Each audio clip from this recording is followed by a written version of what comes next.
अस्सलामुअलैकुम। मैं ख़ान नाज़मीन शरीफ। फ्रेंड्स, आज की इस वीडियो में हम लोग टेट जो प्रीवियस ईयर टेट एग्ज़ाम हुआ था, TAIT टेट जो 2017 में हुआ था, उसका जो क्वेश्चन पेपर था उसके कुछ क्वेश्चंस को आज हम लोग यहाँ पर डिस्कस करेंगे कि किस टाइप के क्वेश्चंस टेट 2017 में पूछे गए थे, ताकि जो आने वाला टेट है उसमें हमें थोड़ी बहुत हेल्प मिल सके, ताकि हम वो हिसाब से हमारी पढ़ाई शुरू कर सकें। अब यहाँ पर जो फर्स्ट क्वेश्चन है, एक्चुअली जो टेट एग्ज़ाम है उसमें 3 लैंग्वेजेस दी गई थी। उर्दू, अगर आपने फर्स्ट लैंग्वेज उर्दू सिलेक्ट की तो उर्दू, मराठी एंड इंग्लिश, मतलब तीनों लैंग्वेजेस के अंदर एक ही क्वेश्चन को तीनों लैंग्वेज में उन्होंने दिया था। तो ये एक तरह से टाइम कंज्यूमिंग भी हो सकता है, या फिर अगर दूसरे वे में हम देखा जाए पॉजिटिव वे में, तो ये एक अच्छी बात है, क्योंकि उर्दू या मराठी के कुछ कुछ वर्ड्स ऐसे होते हैं जो जल्दी हमारे समझ में नहीं आते, या जो कुछ बहुत ही ज़्यादा लॉजिकल होते हैं या बहुत ही साइंटिफिक वर्ड्स होते हैं जो कि उर्दू में हमें समझ में नहीं आते, वो इंग्लिश में आसानी से समझ में आ जाते हैं। तो अगर कोई क्वेश्चंस उर्दू या मराठी में पढ़ने के बाद समझ में नहीं आ रहा है, तो सेम क्वेश्चन हमको इंग्लिश में भी दिया हुआ है, जिसे पढ़कर हम आसानी से समझ सकते हैं। तो इसे हमें पॉजिटिव वे में ही लेना चाहिए। अब यहाँ पर हम लोग फर्स्ट क्वेश्चन को डिस्कस करेंगे। ये भी तीनों लैंग्वेज में है। तो फर्स्ट क्वेश्चन जो है, देखते हैं हम क्या है। हिदायत। अब जैसे कि हमने सिलेबस देखे थे कि इसमें जो लियाकत और जहानत, ये 2 टॉपिक दिए थे उन्होंने 40 और 60% के लिए। तो उसके जो सब पॉइंट है उसमें एक फ़हम और इदराक टॉपिक है, फ़हम इदराक। तो फ़हम इदराक में जो फर्स्ट पॉइंट है वो हिदायत पर अमल है, कि कुछ हिदायत दी जाएंगी हमें, उसके हिसाब से हमको क्वेश्चंस को सॉल्व करना है। अब यहाँ पर हिदायत क्या है हम देखेंगे। हर सवाल में एक जुमला है जिसके बाद 4 जुमले A, B, C और D के नाम से दिए गए हैं। इसमें मुंसलिक जोड़ियों को चुनिए जहाँ पहला जुमला दूसरे जुमले की ओर इशारा कर रहा है और 2 जुमले मंतकी मरकज़ी बयान के मुताबिक है। अब ये मंतकी मरकज़ी बयान क्या है, अगर ये हमको समझ में नहीं आता है तो हम यहाँ देख सकते हैं, जैसे 2 statements are logically consistent with the main statement, यानी यहाँ पर हमको एक स्टेटमेंट दिया गया है मेन, और नीचे कुछ 4 ऑप्शन है, इनमें से 2 ऑप्शन ऐसे हैं जो एक दूसरे से लॉजिकली रिलेटेड हैं, तो वो हमको पहचानना है। जैसे फर्स्ट है ही इज़ ईदर स्मार्ट और फूल, यानी उर्दू में अगर हम देखेंगे तो क्या होगा, वो या तो होशियार है या बेवकूफ़, यानी वो होशियार भी हैं, या तो होशियार है या तो बेवकूफ़ है। तो कौन से 2 सेंटेंस ऐसे हैं जो जो मेन सेंटेंस या मेन जो जुमला है उसको डिस्क्राइब करते हैं, उसको बयान करते हैं। पहला है वो होशियार हैं, वो होशियार नहीं हैं, वो बेवकूफ़ हैं, वो बेवकूफ़ नहीं हैं। अब यहाँ पर होशियार हैं और बेवकूफ़ है, दोनों बातें बताई गई है कि या तो होशियार है या तो बेवकूफ़ है। नहीं वाले जो ऑप्शन है वो तो ऐसे ही कट हो जाते हैं, क्योंकि नहीं का जिक्र यहाँ पर मतलब देखेंगे। चलो हम आगे ऑप्शन में क्या है, लॉजिकली कनेक्टेड कौन कौन से। फर्स्ट ऑप्शन है ए और सी। ए और सी देख लेंगे हम लोग क्या है कि दोनों लॉजिकली हमको लग रहा है कि कनेक्टेड। वो होशियार हैं, वो बेवकूफ़ है। अब दोनों बातें एक साथ तो नहीं हो सकती, क्योंकि यहाँ पर या का इस्तेमाल किया गया है, यानी दोनों एक साथ नहीं हो सकती। अगर और का इस्तेमाल किया जाता तो दोनों को हम एक साथ ले सकते, लेकिन यहाँ पर या का इस्तेमाल किया गया है, तो वो होशियार और बेवकूफ़ एक साथ नहीं हो सकता, तो ये ऑप्शन कैंसिल हो गया। डी और ए देखेंगे, वो बेवकूफ़ नहीं है, वो होशियार है। हाँ, ये हो सकता है कि अगर वो बेवकूफ़ नहीं है तो वो होशियार है, ये हो सकता है। देखेंगे आगे के और ऑप्शंस को।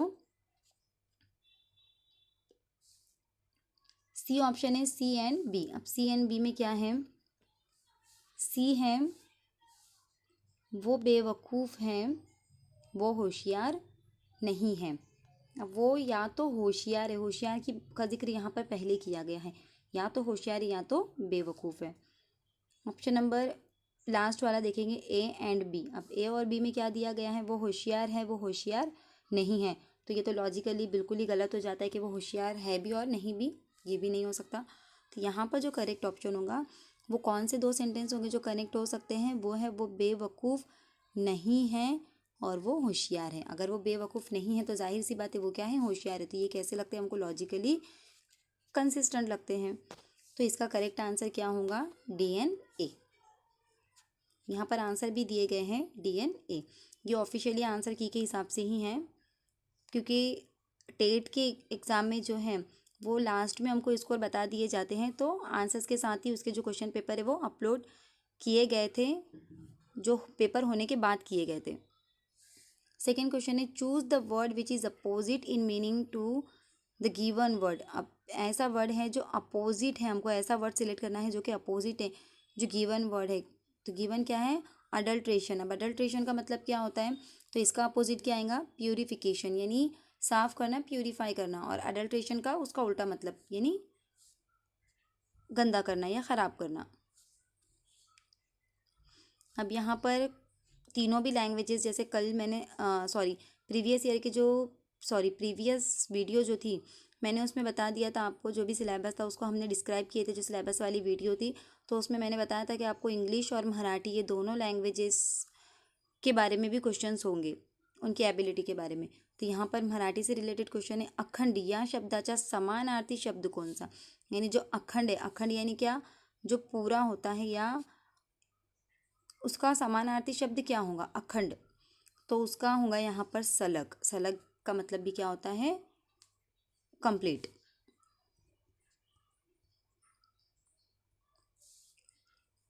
चौथा क्वेश्चन है, बुलबुल आपले घरटे कुठे बनवते? यानी जो बुलबुल है वो अपना घोंसला कहाँ बनाता है? या where does a Bulbul make it nest? Hedge में यानी बाड़े में, झाड़ियों में यानी बुशेस, या फिर बोथ हेज एंड बुशेस, झाड़ियों में भी और बाड़े में भी, या फिर लास्ट ऑप्शन है नॉन ऑफ द अबव। तो इसका जो करेक्ट आंसर होगा वो होगा सी वाला, कि जो बुलबुल है वो अपना घोंसला बाड़ों में भी बनाता है और झाड़ियों में भी बनाती है।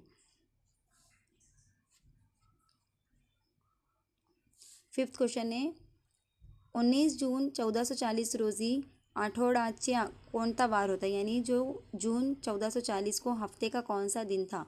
इसका हम लोग डायरेक्टली आंसर ही देखेंगे। इस टाइप के जो मैथमेटिकल रीजनिंग के जो क्वेश्चन है इसको हम इंशाल्लाह ताला एक वीडियो में कवर करेंगे विथ एक्सप्लेनेशन। तो यहाँ पर इसका जो करेक्ट आंसर होगा वो क्या होगा? Friday.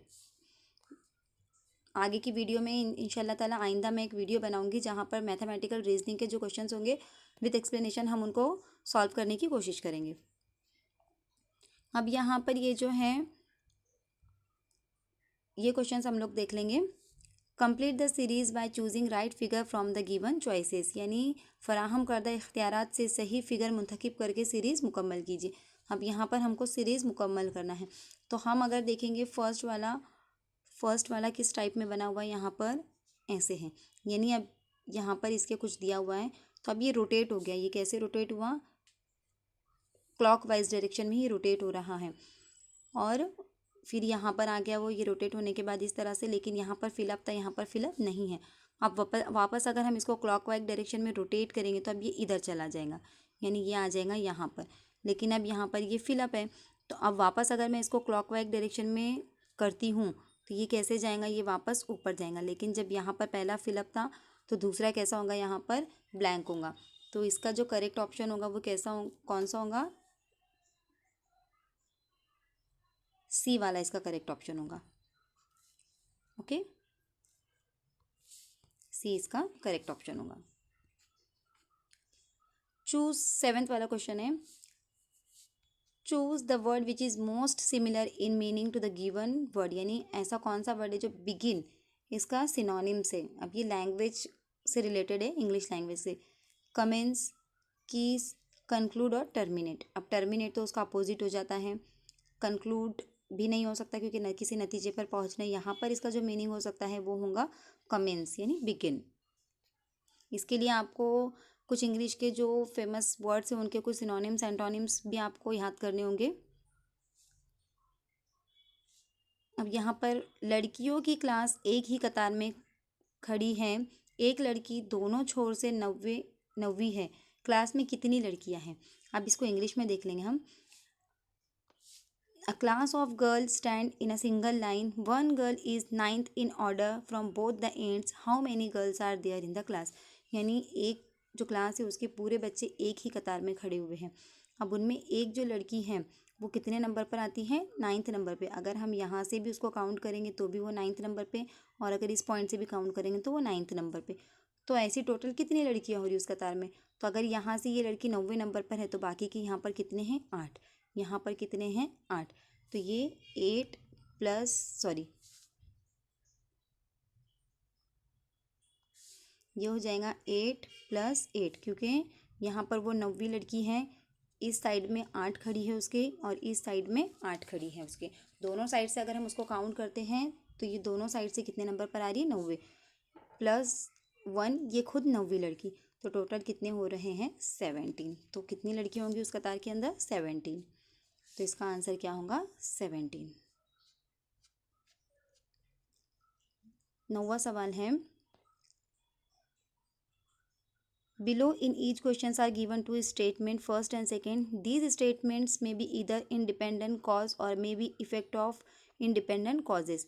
One of these statements may be the effect of the other statement. Read both the statement and decide which of the following answer choice correctly depict the relationship between these two statements. यानी यहाँ पर दो statement दिए हुए हैं, उर्दू में भी है सवाल, ट्रांसलेट करने की ज़रूरत नहीं है मुझे, हम उर्दू का ही सवाल रीड कर लेंगे। ज़ात वजूहात या फिर आज़ाद वजूहात के असरात हो सकते हैं। इन दिए गए ये बयानात या तो एक और दो हिदायत, नीचे हर सवाल में दो बयानात में से एक बयान दूसरे का असर हो सकता है। दोनों बयानात पढ़े और फैसला करें कि नीचे दिए गए किस सवाल का इंतखाब इन दोनों बयानात के दरमियान ताल्लुक़ को ठीक से ज़ाहिर करता है। इन शॉर्ट हमें क्या करना है, जो दोनों बयानात हैं इनके बीच में क्या रिलेशन है हमको ये देखना है। मुल्क ने अपने शहरियों के लिए पासपोर्ट लाजमी कर दिया है और मुल्क को गैर कानूनी एमिग्रेंट्स का मसला दरपेश है। अब यहाँ पर statement 1 is the cause and statement 2 is effect के स्टेटमेंट 1 वजह हो सकती है सेकंड के लिए, या statement 2 is the cause and statement 1 is effect, या जो सेकंड स्टेटमेंट है वो वजह बन सकती है फर्स्ट के लिए। Both the statement first and second are independent causes, यानी दोनों भी एक दूसरे से इंडिपेंडेंट है, या both the statements first and second are effect of independent causes, या दोनों का भी असर अलग अलग इंडिपेंडेंट हो सकता है। तो इसका जो करेक्ट आंसर है वो बी है कि statement 2 is the cause and statement first is effect. यानी यहाँ पर क्या है कि मुल्क ने अपने शहरियों के लिए पासपोर्ट लाजमी कर दिया है। तो क्यों किया है, क्या वजह हो सकती है, मुल्क को गैर कानूनी एमिग्रेंट्स का मसला दरपेश है, इस मसले को सॉल्व करने के लिए उन्होंने पासपोर्ट लाजमी कर दिया है। तो ये इसका रिलेशन होगा कि जो सेकंड है वो कॉज है और जो फर्स्ट है वो उसका इफेक्ट है। अब यहाँ पर मराठी से रिलेटेड क्वेश्चन है, मराठी लँग्वेज से। त्या झाडाखाली काळा कुत्रा बसलेला आहे, या वाक्यातील विशेषण ओळखा। विशेषण यानी क्या, विशेषण यानी क्या, एडजेक्टिव यानी सिफत, किसी भी चीज़ की खूबी या खामी बताने वाले अल्फाज। तो यहाँ पर काड़ा यानी काला कुतरा, तो क्या होगा इसका आंसर, काड़ा। 11th क्वेश्चन है, how an infants intelligence level be increase under normal condition. यानी जो इन्फेंट्स इंटेलिजेंस है हम उसको नॉर्मल कंडीशन में कैसे इंक्रीज कर सकते हैं।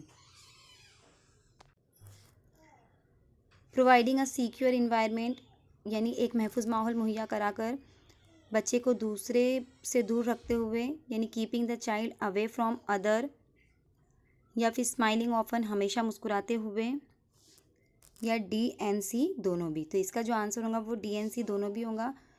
कैसे, ANC दोनों भी होगा कि प्रोवाइडिंग अ सिक्योर इन्वायरमेंट, यानी बच्चों को एक सिक्योर इन्वायरमेंट प्रोवाइड करके और हमेशा मुस्कुराते हुए हम उनका इंटेलिजेंस को बढ़ा सकते हैं। लेकिन अगर बच्चों को दूसरे बच्चों से या दूसरे लोगों से दूर रखा जाए, ऐसा हम नहीं कर सकते, ये तो गलत बात है। 12th क्वेश्चन है, which of the answer figure is embedded in the question figure. यानी सवालिया फिगर में कौन सा जवाबी फिगर छुपा है। ये जो फिगर दिया हुआ है हमको और नीचे 4 ऑप्शन है, तो इनसे कौन सा फिगर कंप्लीट बनता है अगर इसको कंप्लीट करेंगे हम तो यहाँ पर अगर हम देखेंगे इस फिगर को, तो ये जो बी फिगर है अगर हम इसको देखेंगे, अगर हम इसका बनाने की जब कोशिश करेंगे तो हम देखेंगे कि यहाँ पर ये इस तरह से दिया हुआ है, कैसे और फिर ऐसे। उसके बाद इस फिगर को बाद में कंप्लीट किया गया है कुछ इस तरह से, बाद में इधर इधर कुछ बनाए गए हैं। लेकिन अगर हम इसको बनाने की शुरुआत करेंगे बी फिगर को तो हम ऐसे ही करेंगे। तो इसका जो करेक्ट आंसर होगा वो क्या होगा, बी फिगर होगा। 13 है, खालीलपैकी अशुद्ध वाक्य कोणती? ये मराठी लैंग्वेज से रिलेटेड है कि इनमें से अशुद्ध वाक्य कौन सा है, यानी गलत स्टेटमेंट हमको, सॉरी शुद्ध वाक्य, शुद्ध वाक्य यानी करेक्ट स्टेटमेंट हमको पहचाना है कि मराठी में करेक्ट स्टेटमेंट कौन सा है। तो दिवस चांगला गेली ऐसा नहीं कहा जाता।